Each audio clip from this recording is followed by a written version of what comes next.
Hi guys, welcome in this channel. This is a general reading for collective your energy at this time.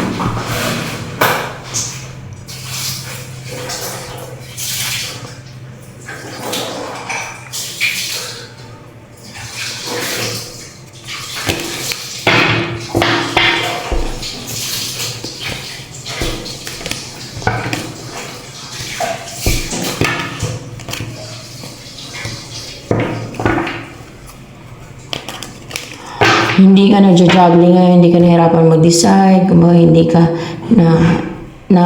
titinggan o hindi ka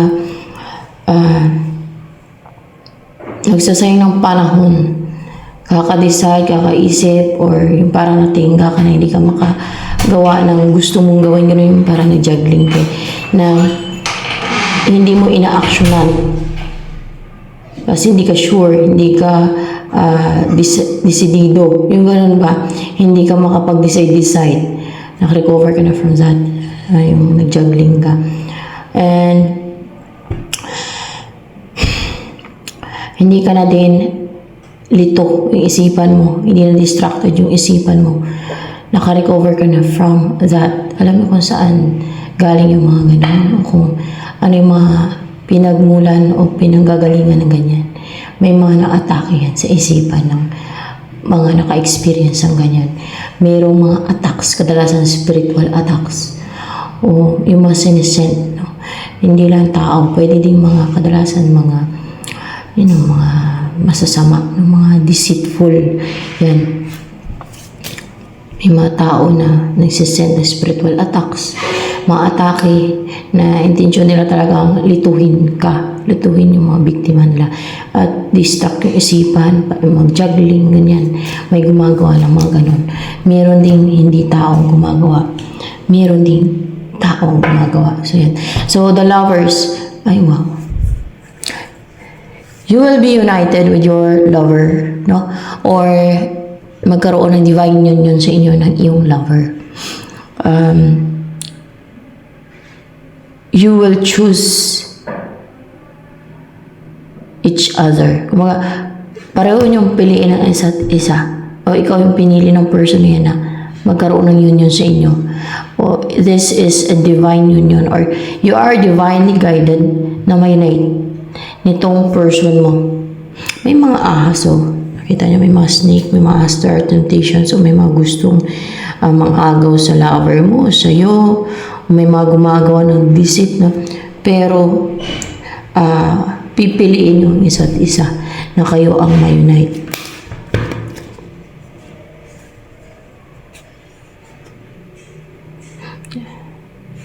And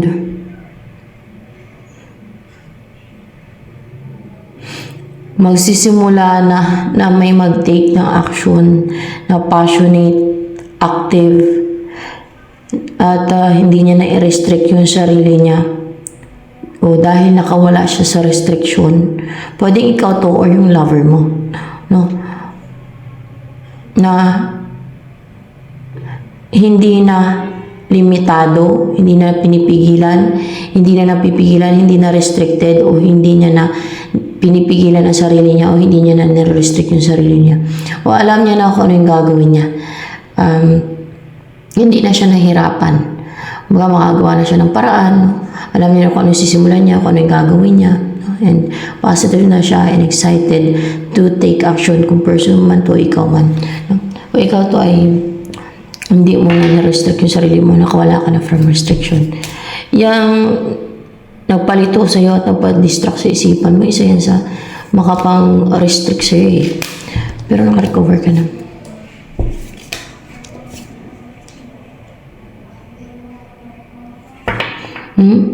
Merong call dito, unemotional dahil nakita nilang attractive ka. Attractive o nagbo-blooming. May mga call. Parang maaaring hindi nila matanggap or bitter sila guys, no? Cold, unemotional, or naiinis siguro sila or nagagalit, no? Kasi nagbo-blooming ka. Parang gumaganda, kung sa babae, kung lalaki, mas lalo kang gumagwapo, or basta nagbo-blooming ka, nagiging attractive ka, or bumabalik yung attractiveness mo, or nagsisimula na maging abundant yung buhay mo, pwede din. Pero this is more on attractiveness no? Na many people sees you, or maaaring mga opposite sex sees you as a marriage material, kasi empress naman to. Mas lalo kang parang naging poised, balance, you're on your own power, yung ganyan, kasi empress, pero hindi siya nakaka-intimidate, no? And para bang bumabalik na talaga yung sabihin na natin attractiveness mo, or nagbo-blooming ka o naging attractive, no? So ayan, ini-embody mo energy.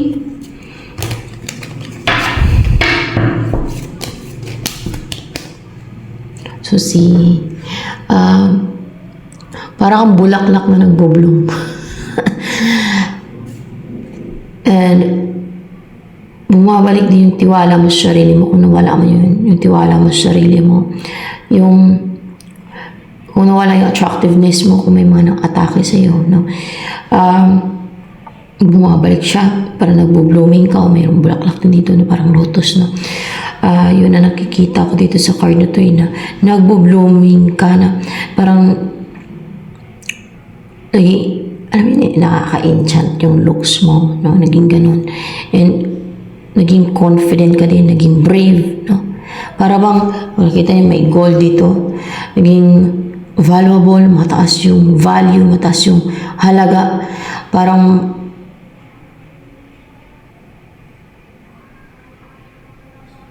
it's a symbol of status. So parang tumataas yung status mo, parang naging empress, no?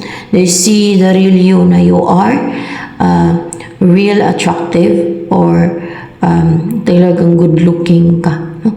Talagang malakas ang iyong dating, or malakas ang alam mo yung hatak mo sa tao, mga ganun. Parang napaka-attractive mo. Ngayon, yan. So, more information sa'yo. Busila ang puso mo. Parang pure. No?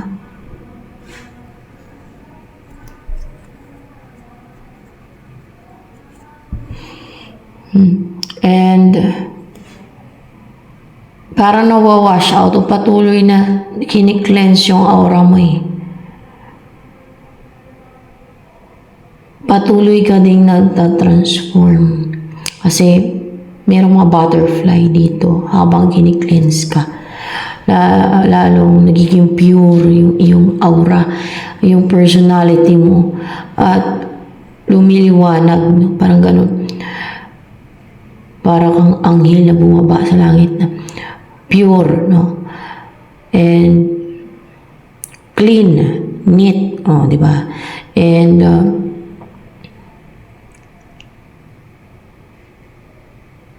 lalong nakikita yung kung gaano kabusilak ang iyong puso, kasi yung kumikina mo, parang lumiliwanag, no? Nakikita kung gaano kabusilak ang iyong puso.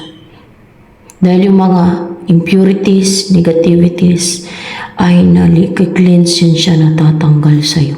Alam niyo kung saan galing yung mga negativities? Yan yung mga sinisent o intentional man, or hindi, or unintentional, na galing pwedeng sa mga tao, kadalasan galing sa mga tao, guys, o sa mga entities, di ba? O mga evil, galing yan sa mga evil, yung mga negativities. Kaya nga negativities and patuloy yan na nakikleanse. Kasi siguro, lalo na kung empathetic ka,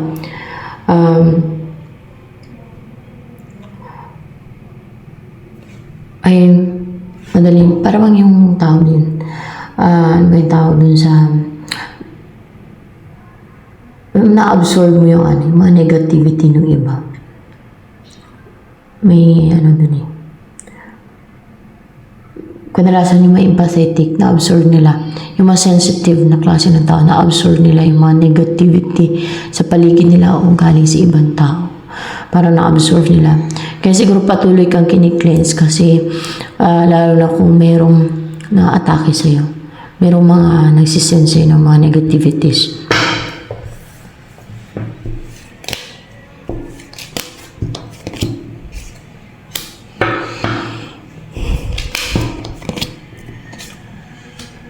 Ay, maging masaya na yung buhay mo, maging masiyahin ka na sa buhay, maging active and bold and daring and positive na yung buhay mo. There's success here, a sign of success na magkakaanak kayo ng person mo. Pero kung wala pa, magkakaroon ka ng karelasyon mo man o kung hindi man, o kung wala kang karelasyon, ay basta magkakaroon ka ng partner, o may partner ka, magkakaanak kayo, ganun. Basta ganun, magkaroon ka ng fulfilling life, no? Yung wish fulfillment, kung tawagin na, may partner ka, may anak ka, masaya kayo, fulfilling ang buhay, alam yung satisfied ka, na-enjoy mo yung buhay, masaya ka, na masaya kayo as a family, buo yung inyong pamilya, yung ganun ba? At maaaring magkaroon ng bunga yun yung pagmamahalan. So, ganun. Talagang joyful ka, masaya. At mas lalo nag-bloom, mas lalo parang ma-enjoy mo yung buhay na passionate ka sa buhay and goal-driven and mas lalo kang maging achiever. No? Lalo kung may anak ka, mas lalo kang magsikap diba? Pero ako, wala pa ako anak. Pero I think, yun din ang inspirasyon ng mga magulang para magsikap sa buhay dahil sa mga anak nila, di ba? So, kahit wala pa akong anak ay alam ko yun, naririnig ko na yun ng source of inspiration ng mga magulang, yung kanilang anak, kaya sila nagsisikap sa buhay para mabigyan ng magandang buhay at stable na buhay and prosperous na buhay ang kanilang mga anak, di ba? So, the strength in reverse.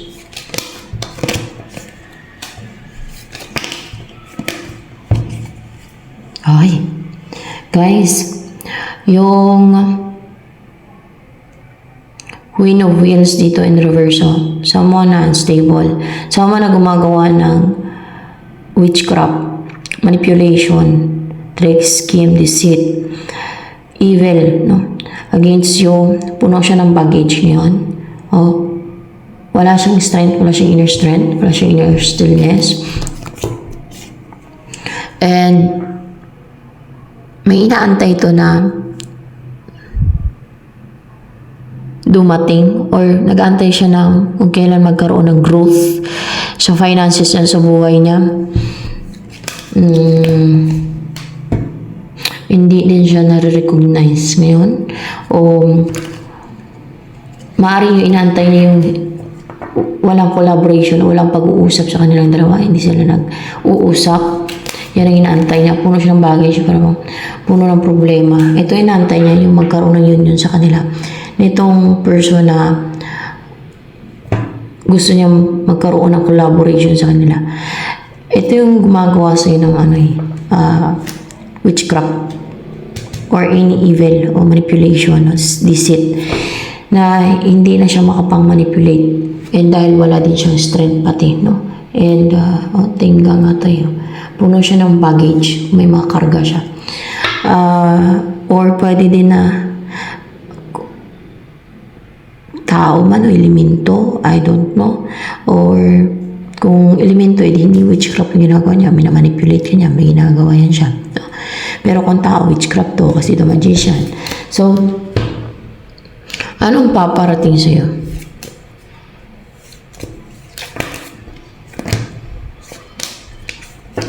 Eight of Wheels in reverse. Ito nag-aantay. Meron siyang inaantay. Hindi nag-e-effort. Hindi nagpuput ng hard work. Takot mag-risk. Yan ang darating sa'yo. Bakit nga ba siya darating?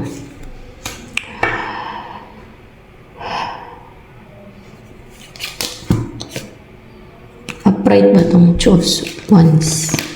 So yes. Kasi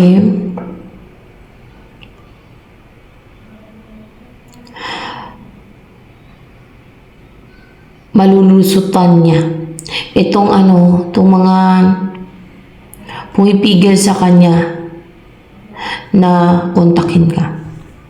Malulusutan niya yan.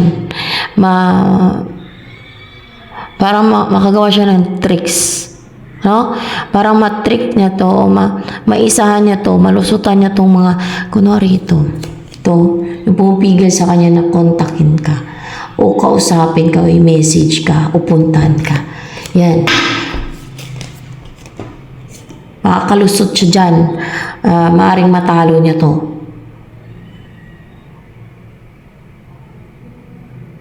Itong pumipigil sa kanya.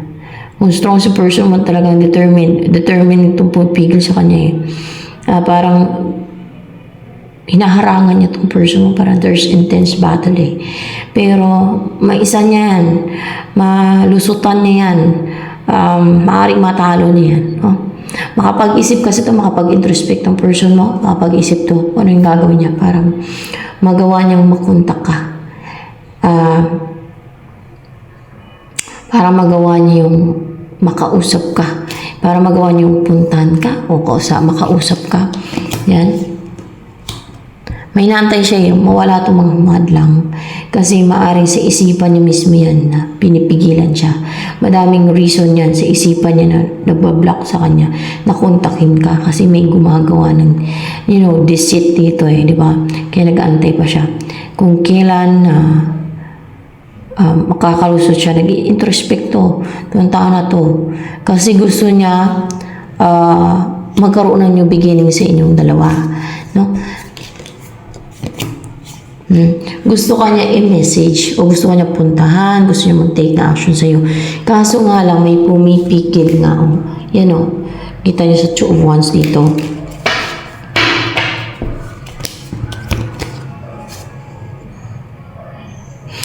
Hindi to guarded, hindi to defensive itong person mo na to. Gusto niya bumalik sa'yo. So, maring nasa ibang lugar siya, pumunta na ibang lugar, o nag-abroad, o ano man, na gusto niyang bumalik. Or else ay dati mong relasyon niya na gusto niyang magkabalikan, kaya gusto niyang bumalik sa'yo. Kaya gusto niyang i-message ka, kontakin ka. May pumipigilan sa kanya May deceit dito ang ginagawa ayaw niya nang magpabagal-bagal pa na kontakin ka o yung makausap ka, yun yung magpabagal-bagal pa ba. Ang gusto niya kasi mag-rejoice kayo, magsaya, mag-celebrate, na magkaroon ng reunion sa inyong dalawa.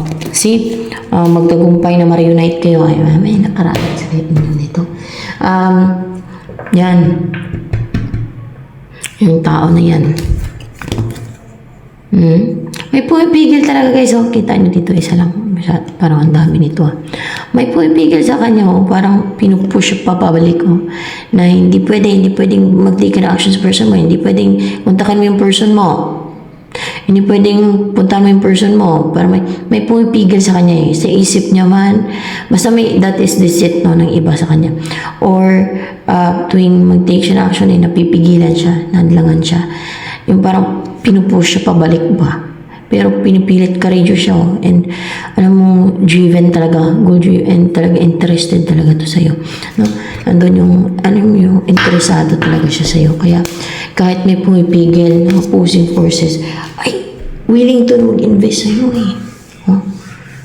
May gusto siya ibigay sa'yo. Ano yung gusto niya ibigay sa'yo?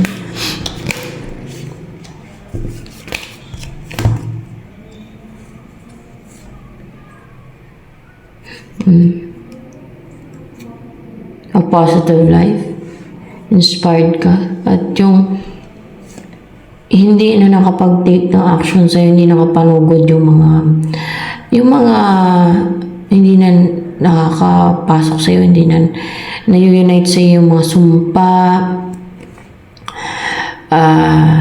at maging positive at maging inspired na yung buhay mo at para hindi ka na namamanipulate ng mga, hindi ka na napapaniwala ng mga manipulation, hindi na nila na didistract yung isipan mo. No, Hierophant, yung parang may sinesend sila like mga bulong guys ba, mga ganun, mga spell, para hindi na nila ma-atake ka, para maging inspired and positive na yung isip mo. At para stable and secured and comfortable ka na and confident na, see, and positive, and kasi may yellow, may ano din dito, yes, gold, no? So optimistic ka na pati, no? Kaya may gold man dito, and parang full of love, parang mamuhay ka ng para bang full of love sa paligid mo. Yung gano'n na napaka-positive ng buhay mo, na stable and secure ka, confident ka, yan ang gusto niya eh. And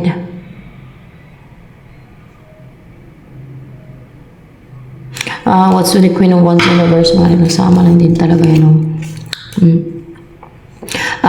Para ito, para yung mga nang-atake sa'yo may insecure. Baka kailangan pa ba yun? Para hindi na sila makapang-atake sa'yo. Basta gusto niya ma-insecure yung mga nang-atake sa'yo na para walan sila ng confidence ba, no? Nakita na you're stable, secured, and optimistic, confident, and ganyan. Brave, kasi mayroong roster dito.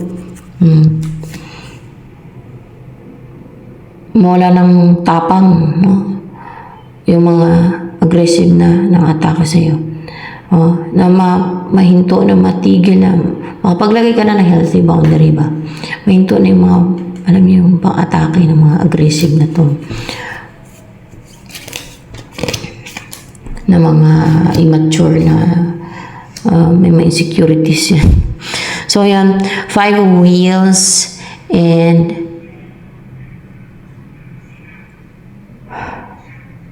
parang hindi na magtagumpay itong mga nang-atake sa'yo. Hindi na sila magtagumpay na makapang-atake pa, at sila lang din ang mahirapan, maghirap, magdusa ba. May bibigay siya sa'yo. And then, para mag-umpisan, magkaroon ng growth sa buhay mo, sa kaperahan, sa finances, o sa para maging healthy ka na din. Kasi halos lahat yan, kung may mga na-atake sa'yo, ay pistihin nila, ganyan yan sila. So, at para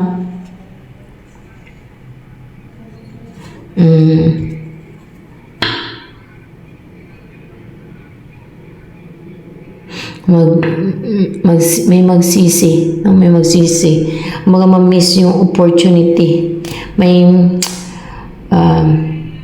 magsisi, may mag-regret,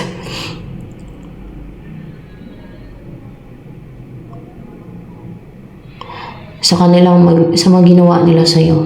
And para maging stable, secured, powerful ka, and strong, and wise, and positive na yung buhay mo. Oh, gold. Optimistic in life, and stable yung isip mo, hindi nila na ma-manipulate ba? Ganun. And para maging abundant na yung buhay mo, maging masagana. So itong tao na to, na gustong tumulong sa'yo, ay may care to sa'yo. That is your past person. So, sana magtagumpay siya, no? Para matulungan ka niya, at para maging positive na at maging optimistic ang buhay mo. So, yan. Kumbaga para maging optimistic ka na, para maging stable and secured, para magkaroon na din ng balance and justice as well. Kasi mayroon talagang mga gumagawa ng injustice dito sa mundo, unfair, no? Minsan, para makuha nila yung gusto nila, kunwari gusto nila yung person mo, ikaw, mga atake sila, basta ganun.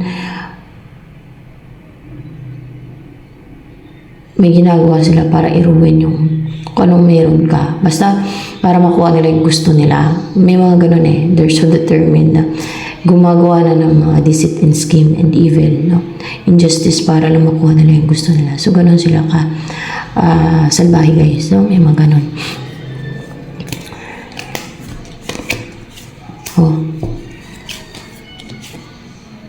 Upright ba to? Merong heartbroken o masaktan, pwedeng maatake sa puso or heartbroken lang. Pwede din kasi Three of Swords na ma-destroy yan siya, guys. Matupok yan siya ba? Merong ganon. ah, ano yung matupok na yan at matakihin sa puso yan siya. Matakihin siya sa puso. Parang matigil yung mahinto yung tibok ng puso niya ba? No? Kasi source, stuck. Mahinto yung tibok ng puso niya, takihin siya sa puso. Ma-destroy nito sa impyerno. Kasi tutupukin siya eh. Tutupukin siya yung kaluluwa niya sa impyerno. Sino tong tutupukin sa impyerno? Naatakin sa puso. Ito ang defensive. Ito ang humaharang. Yan na ba yung humaharang sa person mo? Baka yan na yun. Ayan na nga. Ang pinipigil sa person. Yan ang atakin sa puso. Kaya, ganyan. No? Matalo nga siya ng person mo. Or, kung hindi man ang person mo ang may gagawa niya sa kanya, sino bang gagawa niya sa kanya para atakin siya sa puso? Yung humaharang na yan. May ginagawa yung deceit. Witchcraft or maring witchcraft yung ginagawa niya. Baka siya parusahan sa impyerno. Deceitful siya eh. Alala kung magawa ng witchcraft yan. Kahit mga palipadahin, that is witchcraft pa rin. Kahit mga bulong. Kahit mga pang-oppress, no? Like mga bulong-bulong, palipadahin, mga ganyan. Any type of witchcraft, madaming klase ng witchcraft. Ito yung maharang sa person mo daw. Defensive, maharang, inaharangan yung person mo. Yan. I-destroy yan siya. Matigil ang tibok ng puso niya kasi takihin siya sa puso. Mamatay. At tutupukin siya sa impyerno kaluluwa niya. Yun ang mangyayari sa kanya.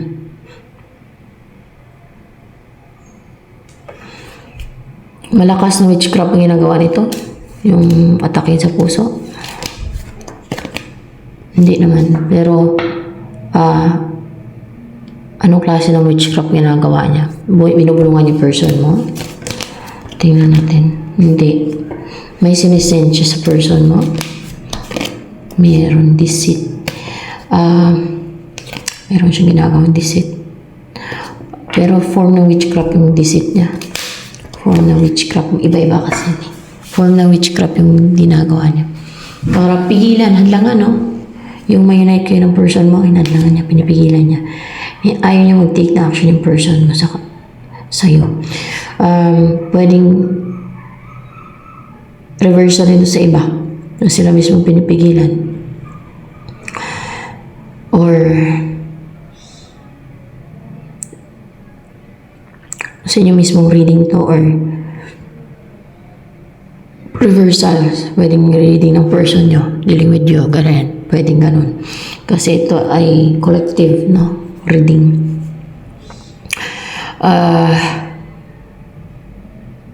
So yan.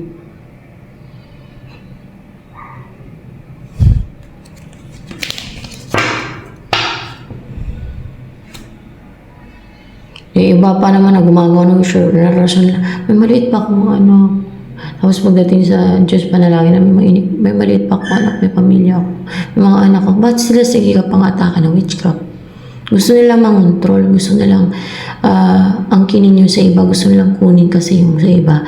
Mayroon yung inggit, mga ganon.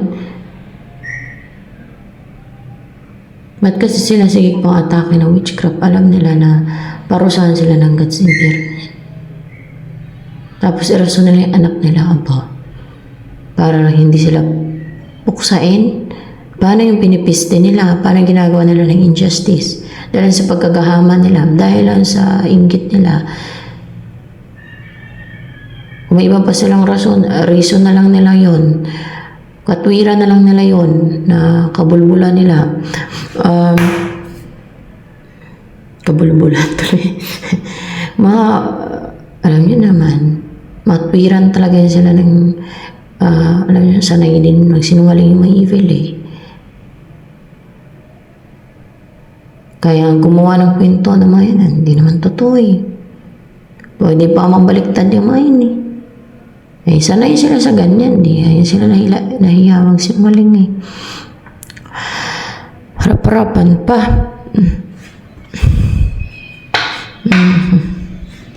Pero yan, paparusahan daw siya ng God. Siyempre, God ang magpaparusa dyan. Gumagawa ng witchcraft yan. Evil doer to. May ginagawa siyang deceit. Ba't kasi pipigilan niya kayo ng person mo? Buhay niya dapat niyang intindihin. Hindi yung buhay ninyo.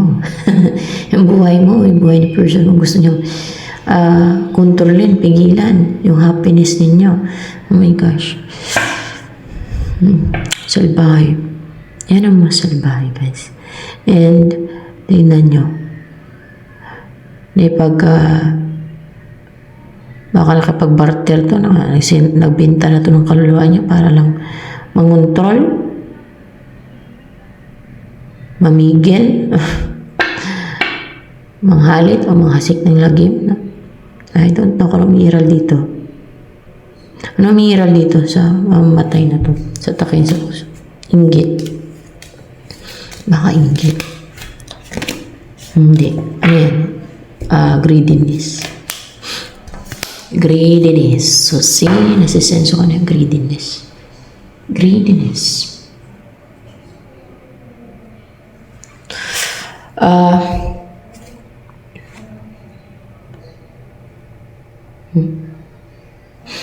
So, yan.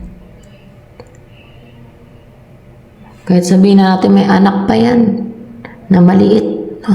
Kasi rason nila yung mga anak nila na may anak pa daw sila. Ba't sila sige pa-atake? Hindi nila iniisip yung future ng anak nila. Hindi sila nafo-focus sa pangailangan ng mga anak nila. Ba't buhay ng ibang gusto nilang kontrolin? Nagsisikap na ng iba sa buhay.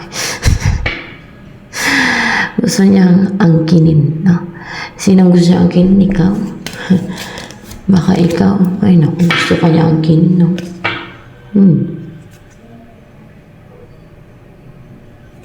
Nakapa. Ayan guys. Tutupukin na yan siya ng God. Paparusahan yan siya ng God. Anong gusto sabihin sa'yo ng person mo? Judgment. Maging clear na daw.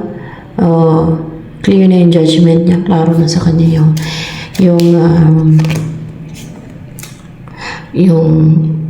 hindi na siya hindi niya nahayaan matingga siya. Kikilos na siya. Na mag-take na siya ng action sa iyo. Yung ganun. Klaro na din sa kanya na na-lose ka niya. No? Dahil may gumawa ng deceit. Hinarangan kayo, binablakan kayo. Pero malaban sa person mo eh. Meron daw nakipag-compete. Meron daw maharang sa kanya.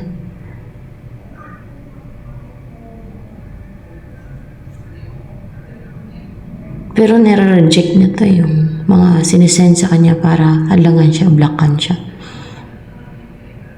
Hindi daw siya cold sa person mo. Hindi naman siya guarded. Malaki din bagay yung aware, no? Kayo at yung person mo. Kaya nga dito sa channel ko nare-reveal kahit yung ma-deceit kahit hindi. Ayaw ng mga tao ng ganyan. Maraming tao na nire-reveal ang katotohanan. Ay nire-reveal ko dito. Bakit? Yun na lumalabas. Kasi alam nyo na honest ako. Kung ano yung lumalabas, yun talaga sabihin ko. Ayaw kong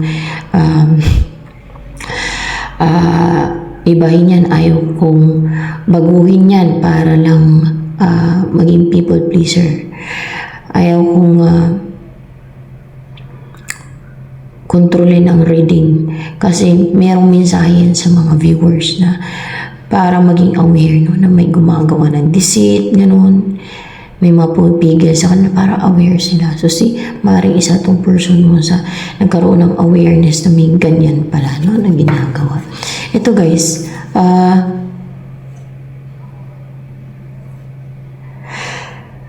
gusto daw talagang bumalik ni person mo sa'yo. Nag-recover siya sa yung inatake yung isip niya. Yan ang kumukontrol, pagpigil sa kanya.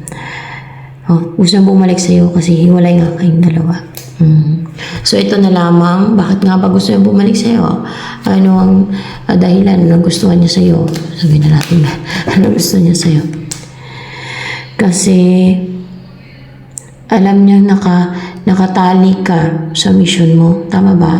Kasi pwede din kasi minsan to na nakatali. Yung tinatanong ko kung tama pa yung guide ko.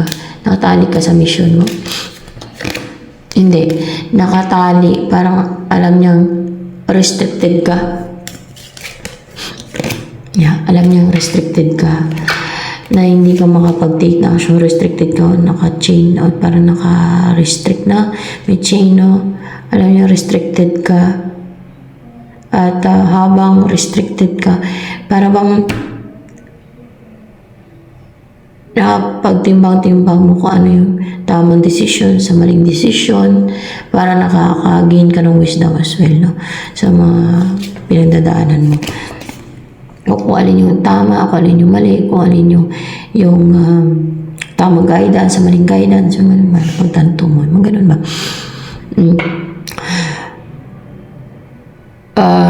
Page of Cups, and ano kay courageous and optimistic ko na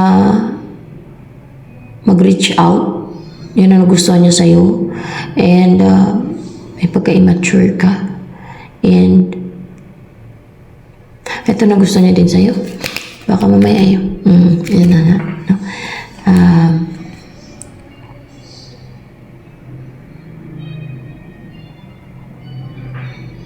Ganun, courageous ka na mag-reach out na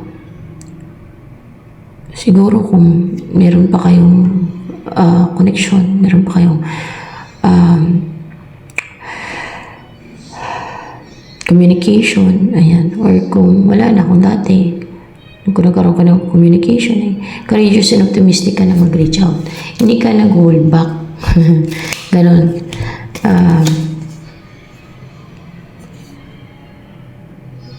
You are brave na mag-take na action. Yun din ang gusto niya sa'yo. Sa kabila ng stagnant na yung connection niyo. Clarify ka. Kahit ka na akala mo. Oo, sa kabila ng stagnant na yung connection niyo. Alam niyo, parang nirestrict na kayo. Ganun. Na stagnant. Still courageous and brave ka pa rin.